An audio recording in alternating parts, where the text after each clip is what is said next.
Hi there, welcome to week 7 of Sewing Bee Unpicked with me, Jane from Haberdasher.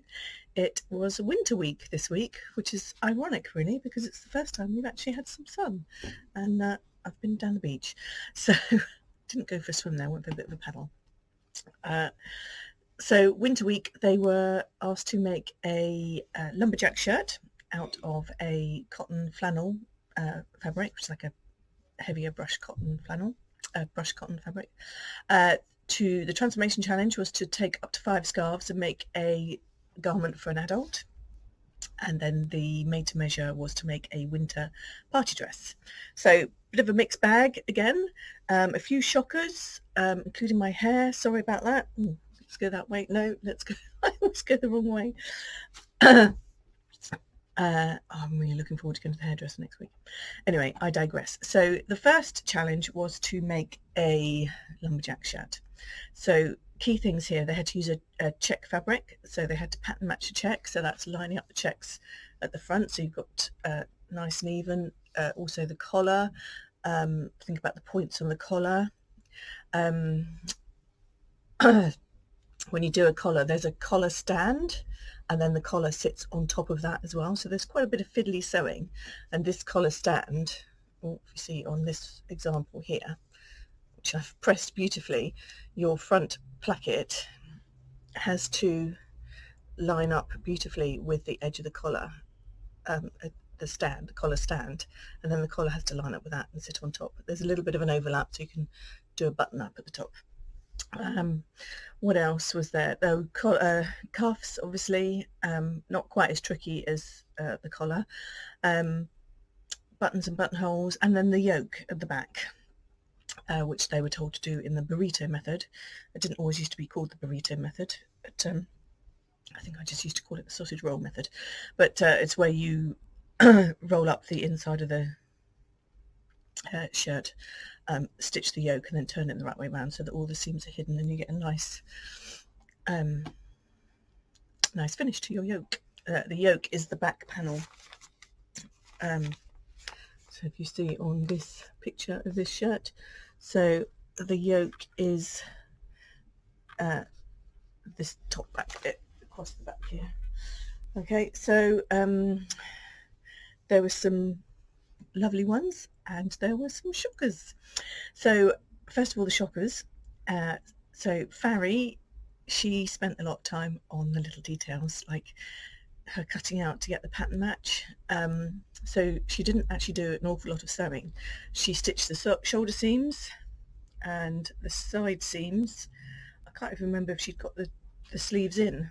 I think she might have got the sleeves in, but she hadn't done any of the collar, which is the bit that takes the time. That's the tricky bit. So hers was a bit of a shocker, so it wasn't surprising that she came last. Raf, for the first time we saw him sweat a bit. He said that he'd made a shirt before and he was wearing a shirt, so I think he maybe felt a bit overconfident. And why shouldn't he? Because he's a very good sewer. So he had problems with the collar, which he didn't finish, but he had a couple of nice touches. So his yoke, he went a bit off-piste and he cut it on the bias so that the checks were at an angle to the vertical checks on the rest of the shirt, which actually gave it a really nice finish. So that was quite a nice touch, even though it wasn't asked for. Rebecca, she did a pink gingham one. I don't think hers was too bad, actually. She finished. Her collar stand was a bit uneven, and they criticised her for putting a small button on, which I thought was a bit unfair, because Serena also put a small button on, and they didn't mention anything to her. Yeah, and that was about it really, but otherwise hers was pretty good. Andrew's was a nice blue and sort of rusty check colour. He had some problems with the top stitching, where the foot had dragged the fabric when he was top stitching, so it had pulled the pattern out of alignment and just made it drop down a bit. And you can use a walking foot for that, I guess, and it will stop the fabric dragging in your machine. But other than that, his was very nice. Damien's was a classic red and black lumberjack shirt. He was quite chuffed with that, wasn't he? He had a few problems with the collar, similar to Rebecca's, slightly the collar stands were sort of different heights on each side, but good pattern matching. And then Serena's blue and white check one was really lovely, really well made from what we could see. Well pattern matched, really nice points on the collar. So I was just looking at the door, I thought there was somebody coming in. Yeah, so a worthy winner, even if she did have a small button on her collar. Right, so patterns and fabric. I found a few patterns in the McCalls range. So the one most like it, I thought, was this one, 6613. You can do it in a ladies or a gents version. I'm going to stand that side. And this one has a yoke. The only difference to the one on the show is that this has a pleat. So the back fabric is just got a pleat into the yoke. So that was the only difference. This is another similar one, another men's and women's shirt pattern, 6932, and that's the same. That has a pleat onto the yoke. It just has a different collar. It has a revere collar. So this is a revere collar where it opens up from here, not button up, so it doesn't have the collar stand, so it's slightly different. This one, gents one, you've got waistcoats and shirts on that, and it doesn't show a back picture, so I'm not sure if that's got a yoke or not, but I would imagine it does because it looks like quite a classic shirt. This one has come up before, 7638, and it is, yeah, it's a nice sort of shirt or padded jacket. It's got a hoodie on it as well. Comes in men's and boys sizes. This doesn't have a yoke, although they do it with a yoke feature, so it sort of a V yoke. I think it's an overlay rather than actually how the pattern is constructed. This is a similar kind of thing. It's just a normal shirt and without a yoke, but you can put a yoke feature. And then the final one, have I done that one already? No, it's just the same model. 7980. So a lot of these are unisex, which is quite nice. This one is a bit more fitted. It's got some, for the ladies, it's got some darts in the front and the back, some waist darts, just to make it a bit more fitted. Okay, fabric wise, in stock we do have some cotton flannel, or brushed cotton. Where have I gone? Here I am. It's great for shirts or pyjamas. It's quite nice and soft. It's 150 centimetres wide and it is £7 a metre. Other suitable fabrics, you could do it in a lightweight stretch denim. This one, we do have more. I just picked up the end of the roll. It's lovely and soft. It's really lovely to sew with. You can get nice crisp points with this. We've had, it's been really popular, this, with customers, and it's got a little bit of stretch in it. That's £9 a metre. And then the other possibility is cotton chambray. It's lighter weight than the brushed cotton, but it does have a nice crispy coolness about it. Okay, and that is £9 a metre as well, and that's 150 cents. An adult's garment out of up to 5 scarves, and again a bit of a mixed bag. You had to take into account that the scarves are all different textures, so there were some woven fabrics there, there were some knit fabrics there like knit jerseys, but there were also like some woolen knits, so some really thicker knits, so you could either combine those to get different textures, which I think Andrew did, or just take one type of scarf, which is what a lot of people did. I wrote down a couple of ideas of things that you could make. I thought like a cute little pinafore dress, sort of mix and match some of the checky scarves, or a kilt, something like that. No one made anything like that, so maybe that might have been a bit ambitious. There were a couple of good ones, and there were some not so good ones as per normal. Damien just kind of folded one scarf in half, sewed down the sides and cut the neck hole for a tabard. Raf did some strange wrapping with some knitted scarves. Serena made a asymmetric one-sleeved kind of top affair. Rebecca, she did quite a cute little skirt with a top with some kind of smocking detail, which is quite sweet, I thought. And Andrew did it kind of looked sort of medieval in look, had this kind of crossover, but it was all different textures, and the colours worked really well, sort of browns and oranges and greens. And then Farry's, the animal print dress, which is that 2 different animal prints. We didn't really get to see it very much, but it looked quite, what we could see of it looked quite good, with a zip up one side. So, you know, she'd created a completely new shape out of that. So she redeemed herself from the first challenge. Right, over my page now. So round 3 and the made to measure. Just clear away my patterns. So they were asked to make a winter party dress. So they're going to be dealing with heavier fabrics on the whole. So well, either heavier fabrics or silky fabrics. So Damien was dealing with brocade, which is quite a stiff fabric and can give garment structure and shape. Andrew and Farry were dealing with velvet. Andrew's was like 100% cotton velvet. That's what it looked like, which is quite bulky.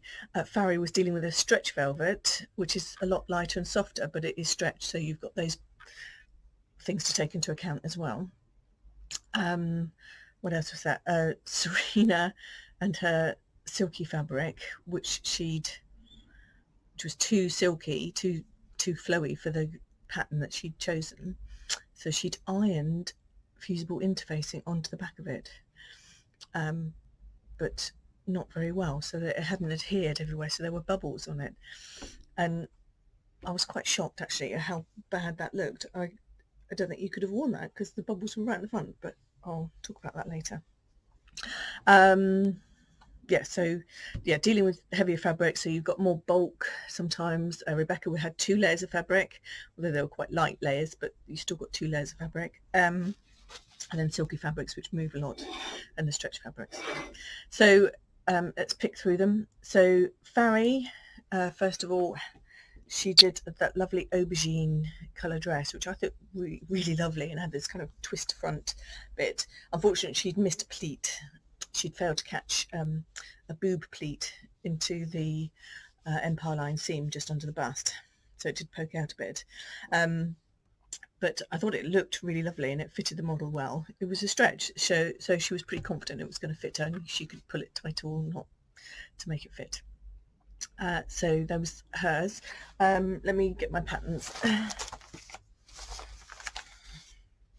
So I couldn't find anything identical to Farry, so I found a few with a couple with a sort of a twist front affair. I think dress D, where are we, there in the middle, is sort of similar-ish, and this one you can do with woven fabrics, but you could do it with a stretch as well.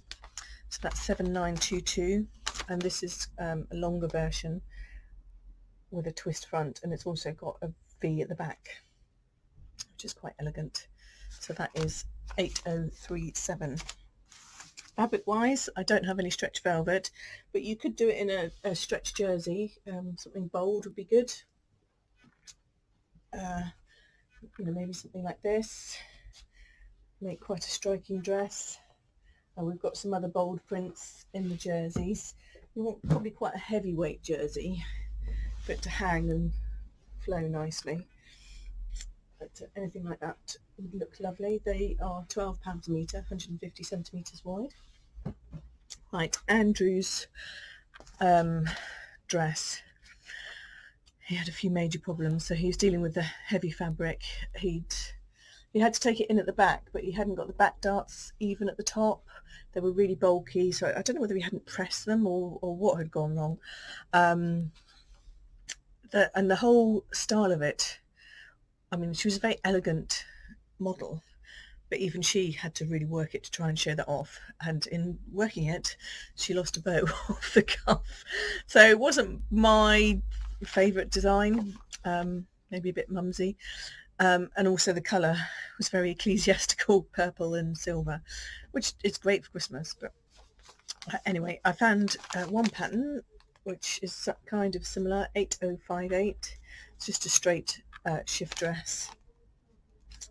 That is actually in a stretch, moderate stretch fabric, that one. But a shift dress with long sleeves would do the job.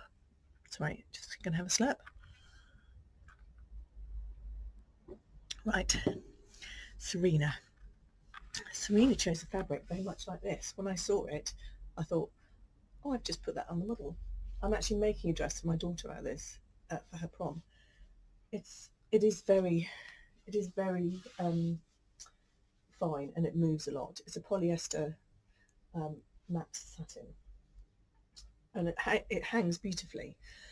I'm making a dress which is cut on the bias, which is notoriously difficult to cut because you have to get the material absolutely flat and pin your pieces out, and if it moves, the whole pattern piece changes shape. And I actually had to cut out one pattern piece twice because the first one was completely the wrong shape. So I think she chose the wrong fabric, really. She tried to rescue it by ironing interfacing onto the back, but all that did was create those horrible bubbles that you could see on the front where it hadn't been ironed on very well, or it hadn't adhered very well. But it would also mean that when you wore it on the inside, because it wasn't lined, you just have interfacing, and when you came to wash it, I would presume that was always gonna start to disintegrate. Anyway, so she chose a fabric like this. Let me show you how flowy it is. So this is the same one that's on the mannequin here. So it's very soft and silky and flowy. The pattern she chose was quite a structured shape, so she needed something a bit firmer. So you can get a firmer satin. If you can tell, this has got a bit of a twinkle about it, and that would have, something like that weight would have held the shape much better. It was the asymmetric hem with the points and the angled shoulders. So I don't know how they choose their fabric, whether it just gets sent to them or what, but it was a bit of a wrong fabric choice, and they didn't really pick her up on it. I think anybody else they might have done, but they're a bit easy on her, I thought. Anyway, her dress was this one, M7997. It was well sewn, but that interfacing was a shocker. So there we go. That's all I'm going to say now. Right.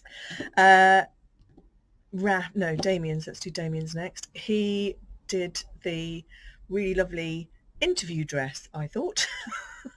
Not really a party dress, but it was very well made. It was in like a wool or a poly wool check. We've got a few of these left over from last winter, trying to get some more for this winter. I've made a skirt out of this. I've had friends who've made a jacket. It's a lovely fabric to work with. Something like that would look amazing.